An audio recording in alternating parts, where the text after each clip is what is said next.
Nasunugan, nabuntis at namatayan. Wala na nga yatang mas mamahal pa sa buhay ni Rica, Ayla Pilata. Napakabata pa niya para maulila sa kanyang kaisa-isang kamag-anak at tumatayong magulang na si Lola Pasita.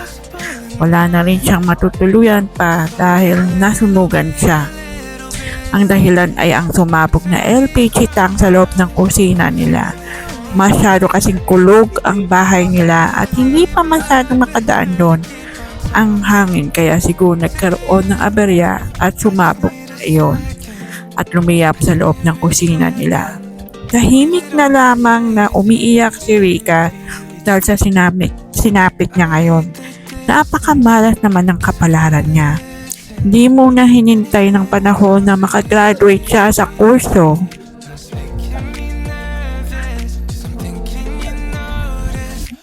Niyang Bachelor of Secondary Education, major in English dahil nagpabuntis, nasunugan at napatayan pa siya.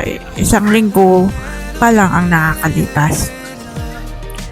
Wala siyang ibang mahihingingan ng tulong kundi ang mayaman niyang nobyo na si Sage de la Vega. May-ari ito ng restaurant na pinagtatabuhan niya bilang part-time waitress. Graduate na ito sa kursong Business Administration at ito ngayon ang nangangasiwa sa kumpanya ng mga magulang nito at ng iba pa nilang mga business. Di alam ni Rica kung ano ang nakita ni Sage sa kanya. Isa siyang dalagang nag-aaral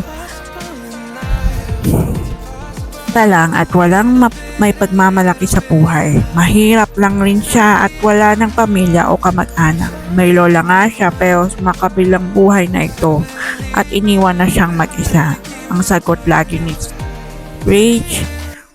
Sage sa kanya, kaya siya nagustuhan nito ay dahil may mabuti siyang puso. Bonus na lang rin daw ang pagiging maganda at sexy niya. Maraming nagsasabi sa kanya na kahawig niya ang sikat na Hollywood actress na si Megan Fox. Dahil na rin ito sa kakaibang kulay ng kanyang mata na nakuha niya sa namayapan niyang ina na isang Amerikana. Maraming nagtangkang manligaw sa kanya ngunit kay Sage lang tumibok.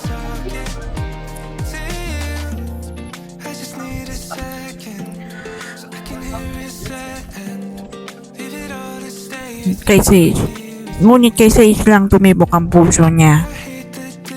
Mabait kasi itong lalaki at napaka-responsable pa sa edad na 22 at ngayon na magkakaanak na sila ni Sage ay panatag ang loob niya rito dahil nangako itong pakakasalan siya sa lalong madaling panahon alang-alang sa kanya at sa magiging anak nila.